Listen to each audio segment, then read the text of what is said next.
Hello my friends, कैसे हो आप लोग? आई होप अच्छे होंगे।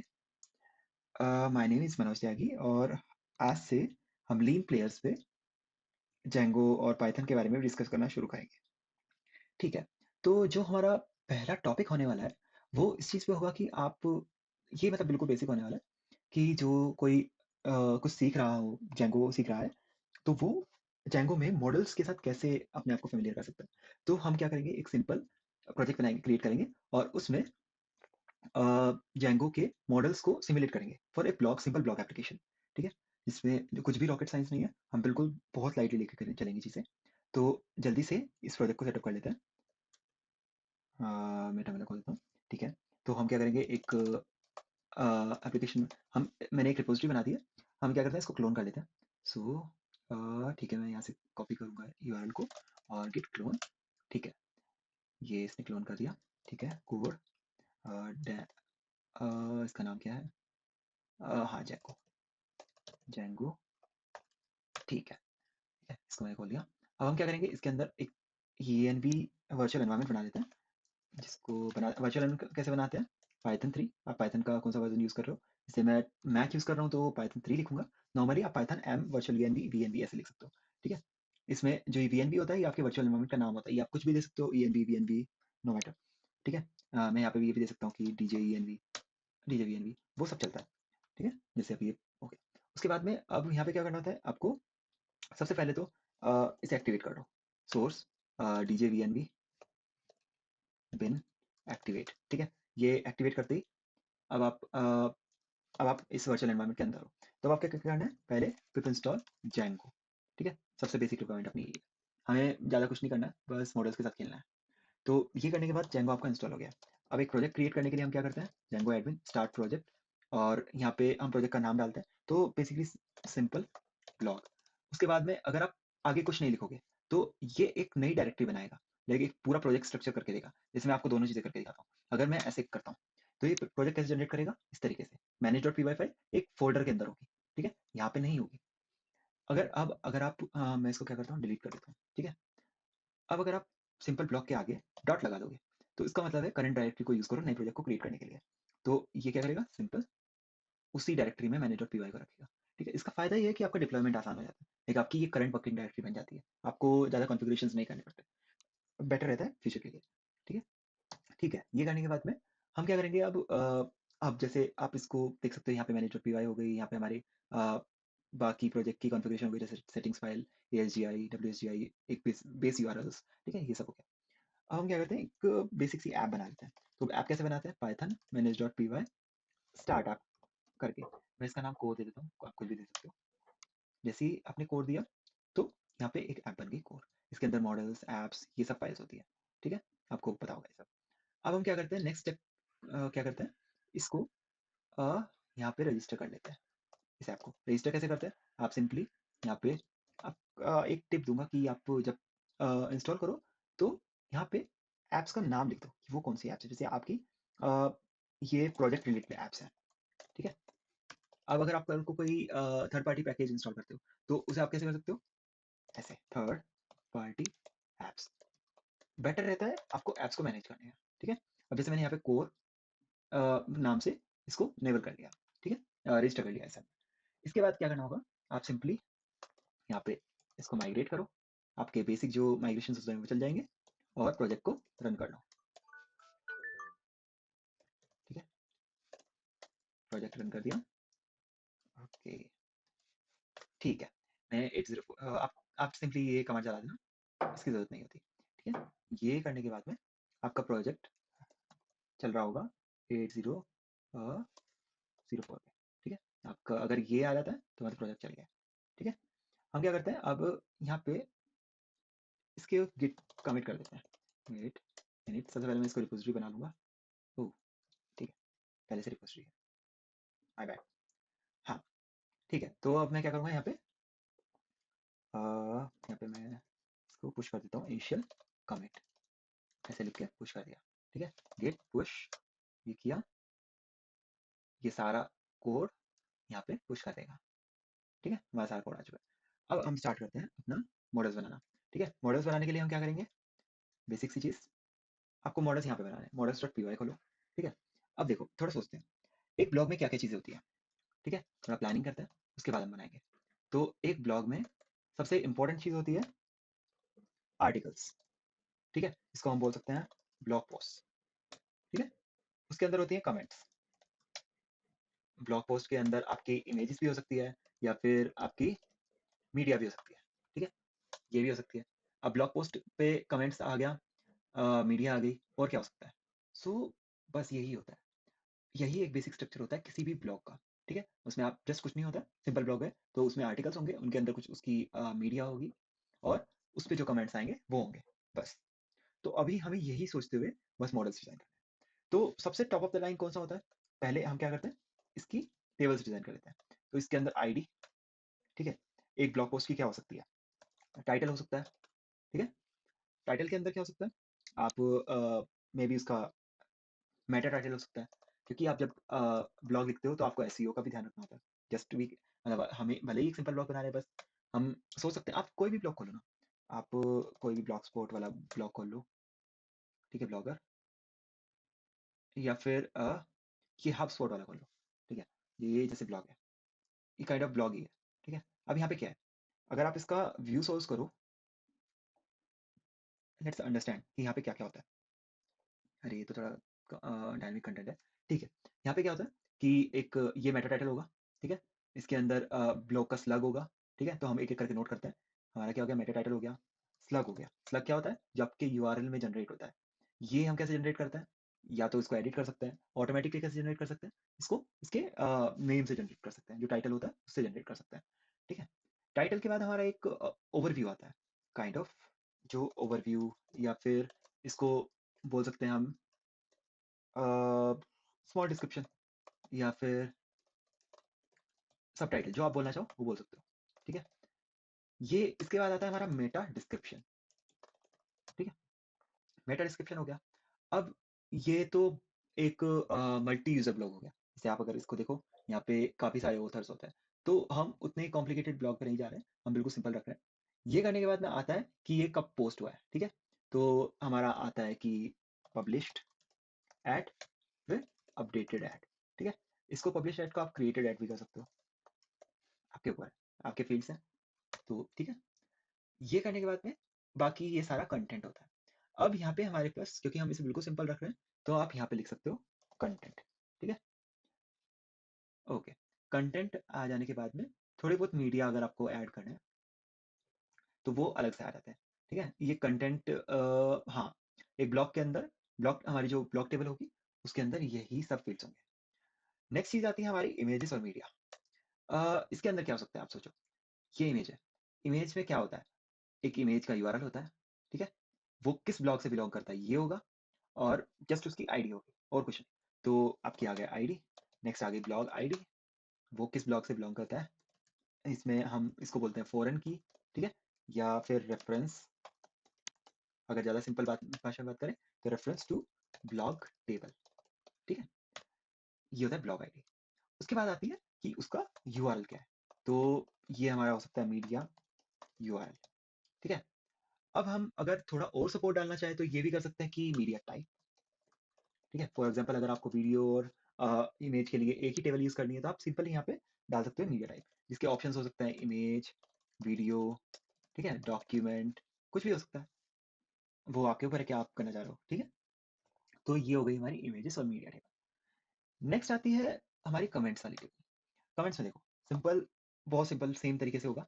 एक आईडी होगी। अब जैसे मैं अगर इसमें आपको दिखाऊँ नीचे, एवरी ब्लॉग हैव कमेंट्स, तो यहाँ पे भी होनी चाहिए। नहीं है, ठीक है, कोई इशू नहीं है। कमेंट्स में क्या होता है कि एक उसकी आईडी होगी ऑब्वियसली, हर टेबल में एक प्राइमरी की होती है, इसको बोलते हैं प्राइमरी की, जो कि उसका उसकी आइडेंटिफिकेशन होती है, ठीक है? प्राइमरी की, प्राइमरी की, ठीक है? ये अब प्राइमरी की होती है, उसके बाद आता है ब्लॉग आईडी, कि वो किस ब्लॉग से बिलोंग करता है, तो वही सेम फॉरेन की, ठीक है? उसके बाद आता है उसका कंटेंट या कमेंट, जो भी उसने किसी ने कमेंट लिखा है, ठीक है? ये हमारा कमेंट हो जाता है। उसके बाद लास्ट में अगर आप ऐड करना चाहो तो कर सकते हो, वैसे बेटर अप्रोच रहती है क्रिएटेड ऐड और अपडेटेड ऐड ऐड करना।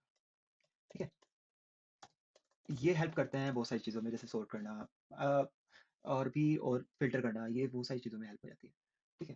तो ये है हमारा बेसिक स्ट्रक्चर, डेटाबेस स्ट्रक्चर हमारे ब्लॉग का।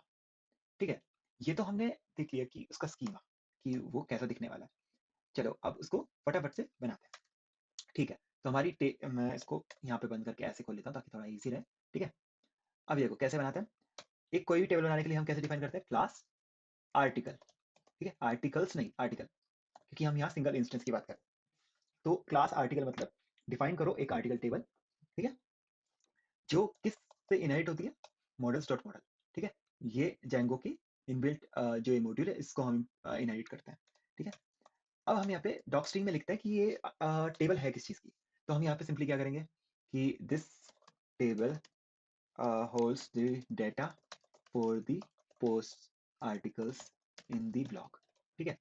इसका स्ट्रक्चर आप थोड़ा डिफाइन कर सकते हो कि इसमें क्या-क्या होता है, बट बेसिकली ये यहाँ पे आप just define define the table structure purpose, जो भी आप लिखना चाहो वो आप लिख सकते हो। ठीक है? पर्पस। ओके। ये करने के बाद में अब देखो फील्ड पे आते हैं। आपको आईडी ऑटोमेटिकली हमारे जेंगो जनरेट कर देता है। ये कभी आपको बनाना नहीं पड़ेगा अनलेस आप उसको ओवरराइड करना चाह रहे हो, जो हम नहीं करने वाले इस वीडियो के स्कोप में। ठीक है? तो अब नेक्स्ट आता है टाइटल। टाइटल आपका क्या होना चाहिए? कैरेक्टर होना चाहिए, है ना? अ, आपका टाइटल कुछ भी हो सकता है, 1 2 3 4 5 6 एबीसीडी कुछ भी हो सकता है। स्पेस, उसमें कोई स्पेशल कैरेक्टर भी आ सकता है। ठीक है? तो हमारा टाइटल होना चाहिए वो एक कैर फील्ड होना चाहिए। ठीक है? Character field. अब कैरेक्टर फील्ड के अंदर हम सबसे पहला आर्ग्यूमेंट देते हैं मैक्स लेंथ। मैक्स लेंथ क्या होता है? कितनी आपको लेंथ प्रोवाइड करनी है। तो हमारा जैसे टाइटल है, अब देखो ये टाइटल हम क्या करता है, ये टाइटल लेते हैं, इसकी लेंथ देखते हैं कितनी है। ठीक है? यहाँ पे मैं पेस्ट करता हूँ और इसको सेलेक्ट कर लेता हूँ। तो आप देख सकते हो 75 कैरेक्टर्स का है। तो हमारा title max to max 255 characters का होता है। यही आइडियल रहता है। ठीक है? तो हम वही रखेंगे। उसके बाद आता है हमारे कई सारे ऑप्शंस आते हैं, जैसे null equal to true, blank equal to true. इनके अलग-अलग यूज़ केसेस होते हैं। जैसे नल इक्वल टू ट्रू अगर होगा, तो उसका मतलब है कि ये डेटाबेस में एम्प्टी हो सकती है वैल्यू। अगर ब्लैंक इक्वल टू ट्रू होगा, तो इसका मतलब है कि जो आप फॉर्म सबमिट कर रहे हो, मतलब इसमें जो वैलिडेशंस लगते हैं, वो नहीं लगेंगे। Not on database level, model level के जो वैलिडेशंस होते हैं, वो नहीं लगेंगे। ठीक है? मॉडल लेवल के या जो फॉर्म लेवल के वैलिडेशंस होते हैं। तो अभी के लिए हम कुछ नहीं करते हैं, ये हटा देते हैं। एक और फील्ड होता है हेल्प टेक्स्ट नाम से, जो आप इंक्लूड कर सकते हो, मतलब कंपल्सरी नहीं होता। ये बताता है कि ये अगर आप फॉर्म खोलोगे तो हेल्प टेक्स्ट बताता है कि ये जो फील्ड है, इसमें जो इनपुट आप करने वाले हो वो किस काम आने वाला है। तो वो ये काफी हेल्पफुल रहता है कभी। तो जैसे मैं यहाँ पे लिख दूंगा कि ब्लॉग आर्टिकल टाइटल। ठीक है? ये यहाँ पे लिख दूंगा। इतना सेंस नहीं बनता, बट फिर भी यूजफुल रहता है काफी काफी टाइम तक। ठीक है? नेक्स्ट आता है मेटा टाइटल। मेटा टाइटल होता है सिंपली जो ऊपर दिखता है। तो हम इसको ज़्यादा बड़ा नहीं रखना चाहते, तो हम इसको कैरेक्टर्स को कर देते हैं 112। ठीक है? मेटा टाइटल, ये कर दिया। नेक्स्ट आता है स्लग। स्लग जैसे कि मैंने बताया, यूआरएल। तो इसमें आप या तो कैरेक्टर फील्ड यूज कर सकते हो, या एक और फील्ड है जो जेंगो प्रोवाइड करता है, स्लग फील्ड। ठीक है? स्लग फील्ड में आप क्या दे सकते हो, आपकी इसमें यहाँ पे देख लेते हैं कि आप आगे मतलब इसमें मेरे हिसाब से आप सिर्फ हेड टेक्स्ट दे दो, काफी रहता है। तो ब्लॉग आर्टिकल स्लग। ठीक है? आप देना चाहो तो मैक्स लेंथ भी दे सकते हो।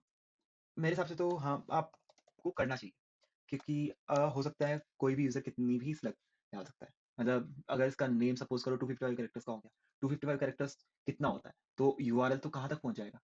तो वो आइडियली अच्छी अप्रोच नहीं रहती। तो इसीलिए आप यहाँ पे मैक्स लेंथ भी दे दो। नेक्स्ट आता है ओवरव्यू, हमारा ओवरव्यू। ठीक है? हम इसको सबटाइटल ले लेते हैं, ज़्यादा फ़ैमिलियर रहेगा। ठीक है? तो यहाँ पे मैं इसको कॉपी कर लेता हूँ और यहाँ पे लिख देता हूँ सबटाइटल। ठीक है? तो सबटाइटल कौन सा हुआ? ये हमारा नॉर्मल कुछ भी हो सकता है। हम इसको सेम 255 कैरेक्टर्स ही देंगे कि मैटर नहीं करता, ये ऑलमोस्ट सेम भी हो सकते हैं। ठीक है? नेक्स्ट आता है हमारा मेटा डिस्क्रिप्शन। इसको भी हम बिल्कुल सेम ही रखेंगे, बिकॉज़ मेटा डिस्क्रिप्शन की भी लिमिट होती है आपकी 250 कैरेक्टर्स के करीब। ठीक है? Meta description, okay. Meta description हो गया। नेक्स्ट आता है हमारा पब्लिश्ड एट, जो डेट्स होती हैं, ये आते हैं। उससे पहले आप कंटेंट डिफाइन कर लो तो बेटर रहता है, एक कंसिस्टेंसी बनी रहेगी। जैसे अगर मैं यहाँ पे लिखूँ मॉडल्स टेक्स्ट फील्ड, कंटेंट क्या हो सकता है? अब देखो कैरेक्टर फील्ड में आपकी लिमिट होती है। अब ये कैरेक्टर फील्ड होगा, ये काइंड ऑफ इसमें लिमिट, लाइक ये इसमें वैलिडेशन ज़्यादा होता है। टेक्स्ट फील्ड आपका फ्री टेक्स्ट होता है, आप कुछ भी डाल सकते हो उसमें, जैसे यहाँ पे। तो अब इसमें आप क्या क्या ऑप्शन दे सकते हो? ऑप्शन आप null equal to true, blank equal to true, कुछ भी डाल सकते हो, बट हमारे अभी केस में हम बिल्कुल सिंपल रख रहे हैं, तो इसलिए सिर्फ डालेंगे ब्लॉक्स, ब्लॉक कंटेंट। ठीक है, ये करने के बाद हमें हमारे आते हैं दो फील्ड, पब्लिश्ड एट और अपडेटेड एट। वो क्या होंगे? पब्लिश्ड एट, जो कि हमारा होगा डेट टाइम फील्ड। ठीक है, अब यहाँ पे हमारे आप देखो तो अगर दो ऑप्शन आते हैं, auto now equal to, auto now add equal to false. इसका क्या मतलब? अगर इसको मैं ट्रू कर दूं, इसका मतलब होता है कि ये जब पोस्ट बनेगी उसी टाइम पे मैं इसे क्रिएटेड एड करना चाहूंगा। ठीक है, ये जब पोस्ट बनेगी तो उसी मूवमेंट का टाइम स्टैम्प ऑटोमेटिकली इसमें सेव हो जाएगा, आपको कभी एडिट करने की जरूरत नहीं है। ठीक है, नेक्स्ट आता है अपडेटेड एड। अपडेटेड एड में क्या फर्क है? आप बस ये लिखो अपडेटेड एड और यहाँ पे auto now is equal to true कर दो, जस्ट ये, यही फर्क होता है क्रिएटेड एड और अपडेटेड एड। ठीक है, ये करने के बाद हर मॉडल के लिए एक स्ट्रिंग रिप्रेजेंटेशन बनाई जाती है। जैसे अगर मैं यहाँ पे लिखूं str सेल, ये क्या करती है? इससे आप अगर मैं यहाँ पे अभी देखो एफ मैंने अगर यहाँ पे लिखा, मैं इनका फर्क बताऊंगा आपको क्या होता है। ठीक है, डॉट, हाँ यहाँ पे मैं लिख देता हूँ self dot ID, self dot title. ठीक है, ये लिख दिया। इसका फर्क क्या होगा मैं अभी 5 मिनट बाद बताऊंगा। ठीक है, तो अभी हम क्या करते हैं, पहले इस ये हमारी टेबल हो गई, इसमें हमने ये फील्ड्स ऐड कर दिया है और ये स्ट्रिंग रिप्रेजेंटेशन ऐड कर दी। तो अब क्या करते हैं, इसको माइग्रेट कर लेते हैं। ठीक है, कहीं पे मिस्टेक हो रखी है क्या? मैक्स लेंथ, ओह टीएच, ठीक है, ये हो गया। ठीक है, अब क्या करेंगे हम, इसकी माइग्रेशंस क्रिएट कर लेंगे। माइग्रेशंस कैसे क्रिएट करते हैं? Manage dot P Y make migrations. आप उसके बाद में आपको ऐप का नाम देना होता है। ठीक है, जैसे ही आपने ऐसे किया, ये एक माइग्रेशन फाइल जनरेट कर देगा। कहाँ पे? यहाँ पे माइग्रेशन फोल्डर के अंदर इनिशियल। ठीक है, जिसमें लिखा होता है क्लियरली कि माइग्रेशन फाइल्स काइंड ऑफ आप ये ऐसे समझ सकते हो कि ये डेटाबेस को बनाती है, डेटाबेस को बताती है ये फाइल कि देखो भाई, ये टेबल बनानी है आर्टिकल नाम से, जिसके अंदर ये फील्ड होने चाहिए, इनका टाइप ये होना चाहिए, ये वाली चीज़ें ये प्राइमरी की होगी, इस पे ये वैलिडेशंस लगेंगे, ये ऑटोमेटिकली लगेगा। मतलब ये काइंड ऑफ पूरी गाइड तैयार करती है डेटाबेस के लिए कि आप देखो भाई, ये टेबल बनाओ, ऐसे ऐसे करके बनाओ। ठीक है, ये करने के बाद में जब आपकी पूरी गाइड तैयार हो जाए, लाइक माइग्रेशन तैयार हो जाए, हम करते हैं उसको माइग्रेट। ये सिर्फ गाइड तैयार हुई है, अभी तक ये चीज़ें अप्लाई नहीं हुई है। अप्लाई कब होगी? जब आप ये माइग्रेट कमांड चलाओगे। जैसे आप माइग्रेट करोगे, ये अप्लाई हो जाएगा। ये आप चेक कैसे कर सकते हो? एक काम करो, यहाँ पे क्रिएट सुपर यूजर करो, सुपर यूजर। ठीक है, जैसे आप ये करोगे, मैं यहाँ पे क्या करता हूँ, admin admin at admin dot com, admin admin ऐसे करके आप सिर्फ कोई भी अपना यूजर बना लो। उसके बाद में सर्वर को रन करो, रन सर्वर, सर्वर रन हो गया। ठीक है, अब क्या जाओ, यहाँ पे एडमिन पे जाओ। ठीक है, आपका कुछ ऐसा इंटरफेस खुलेगा। उसके बाद में क्या करो, एडमिन एडमिन, आपका आईडी पासवर्ड जो आपने जनरेट किया वो वहाँ पे डालो और आप कुछ यहाँ पे ऐसे आ जाओगे। अब देखो, हमारा जो मॉडल है वो यहाँ पे नहीं दिख रहा है। क्यों नहीं दिख रहा है? क्योंकि यहाँ पे दिखाने के लिए हमें उसको रजिस्टर करना पड़ता है। रजिस्टर कहाँ करते हैं? एडमिन डॉट पी वाई में। अब देखो, रजिस्टर करने का सीधा मतलब है कि आपका डैशबोर्ड में, यहाँ पे एडमिन डैशबोर्ड में आप उसको दिखाना चाहते हो। ठीक है, रजिस्टर कैसे करते हैं? रजिस्टर में आपको सबसे पहले वो मॉडल इंपोर्ट करना पड़ेगा। तो मैं क्या करूँगा, ये बिल्कुल भी अच्छी अप्रोच नहीं रहती, बट आप पहले अभी के लिए ऐसा कर सकते हो। इसका मतलब रहता है कि जो इसके बाजू वाले मॉडल्स हैं, साइड वाले मॉडल्स हैं, यहाँ से सब कुछ इंपोर्ट करो। ठीक है, तो यहाँ पे जो भी आगे से बनेगा वो सब इंपोर्ट हो जाएगा। उसके बाद में क्या करना होता है, एडमिन डॉट साइट ऐसे लिखो, रजिस्टर, और यहाँ पे उस मॉडल का नाम, जैसे आपका है क्या है, आर्टिकल, ये मॉडल है। तो आप जैसे ही लिखोगे, ये अब देखना जादू, ये यहाँ पे आ गया। ठीक है, आप देख रहे हो ऐप का नाम और मॉडल का नाम। अब मॉडल के अंदर आप जाओगे, यहाँ पे कुछ नहीं है अभी। लेट्स अब क्रिएट करके देखते हैं। ठीक है, तो टाइटल में यहाँ पे डालता हूँ default, Meta default, slug default, subtitle default, Meta description default. Create करके देखते हैं, सेव। अब देखो, यहाँ पे कुछ ऐसा दिखाई दे रहा है। ये क्यों है? क्योंकि हमने इसकी स्ट्रिंग रिप्रेजेंटेशन ऐसी बनाई है। अब मैं क्या हो अगर मैं इसको हटा दूँ, इसका मेट आउट, उसके बाद देखते हैं। देख रहे हो ये क्या आ रहा है, आर्टिकल ऑब्जेक्ट वन। इससे कुछ पता नहीं चल रहा होगा। Let's create one more.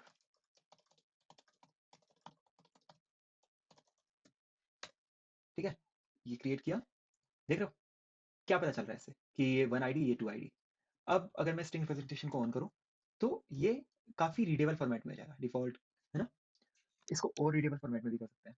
जैसे अगर आप क्या ऐड कर सकते हो यहाँ पे कि ये कब ऐड हुआ था, like self dot created add, ठीक है। तो ये थोड़ा और अच्छे से बता देगा उसको। लाइक ये बहुत कस्टमाइजेशन के अलग अलग मेथड होते हैं जिसमें हम आज नहीं जाएंगे, इसको बाद में कर सकते हैं आपसे, ठीक है। तो ये हो गया आपका आर्टिकल टेबल। अब जैसे कि मैंने बताया कि इमेजेस टेबल होगी, एक कमेंट्स टेबल होगी। हम पहले क्या करते हैं, इमेजेस टेबल को बनाते हैं।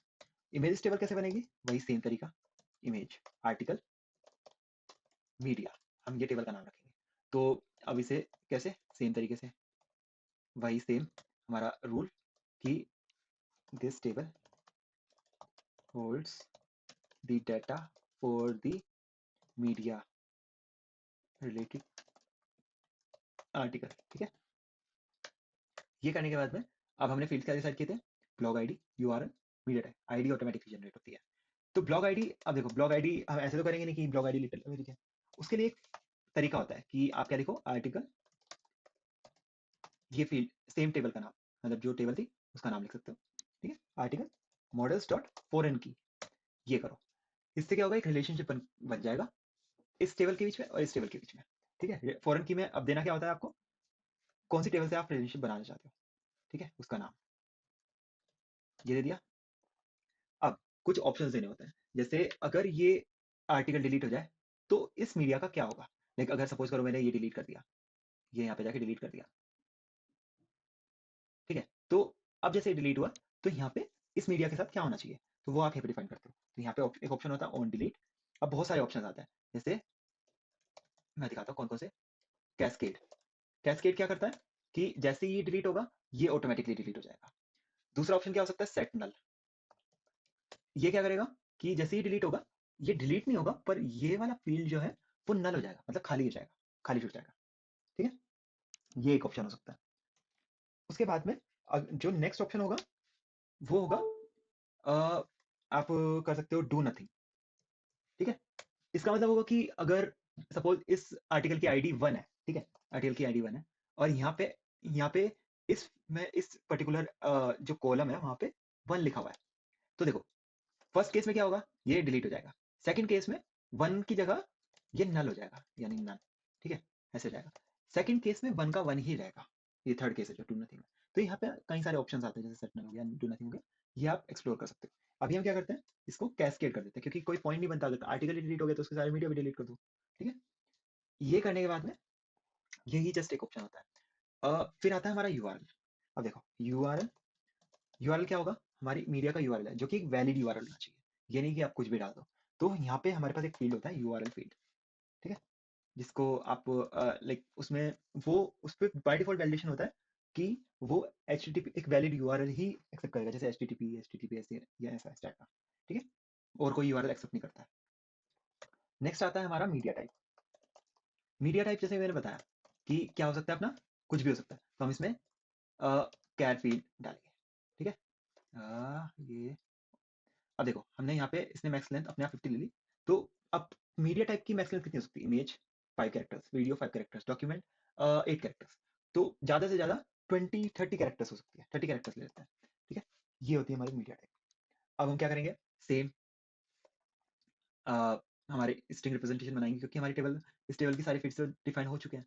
हमने क्या किया, यहाँ पे स्ट्रिंग रिप्रेजेंटेशन बना दी और यहाँ पे सिर्फ डाल दिया, सपोज यूआरएल डाल दिया, बहुत है, ठीक है। अब जो नेक्स्ट टेबल बनाएंगे वो कौन सी होगी, कमेंट्स टेबल। हम क्या करते हैं, इसी को कॉपी कर लेते हैं, ठीक है।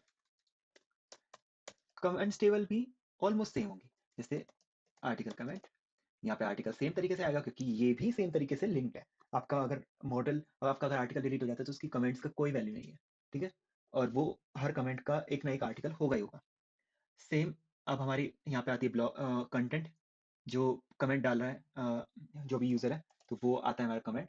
हम कमेंट के लिए क्या फील्ड यूज करेंगे, टेक्स्ट फील्ड, क्योंकि कमेंट कितनी भी बड़ी हो सकती है, मे बी ब्लॉग के कंटेंट से भी बड़ी हो जाए, ठीक है, पॉसिबिलिटी है। तो हम क्या करेंगे, यहाँ पे कमेंट कंटेंट ये डाल देते हैं, ठीक है। उसके बाद आते हैं हमारे दो अलग अलग fields, created at, updated at, जो कि हम ऊपर से, जैसे मैंने यहाँ पे एक्सप्लेन किया, यहाँ से हम कर सकते हैं, ठीक है।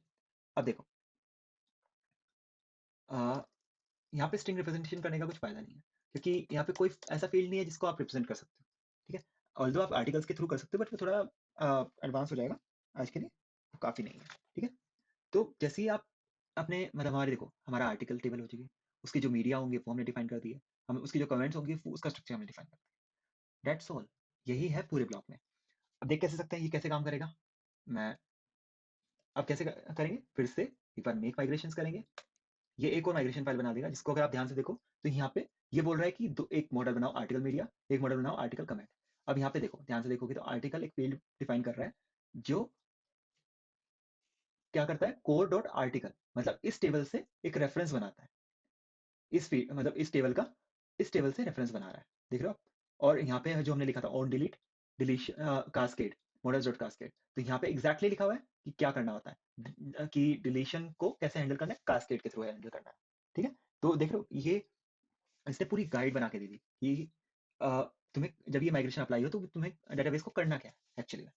ठीक है, अब इस माइग्रेशन को अप्लाई करते हैं, माइग्रेट।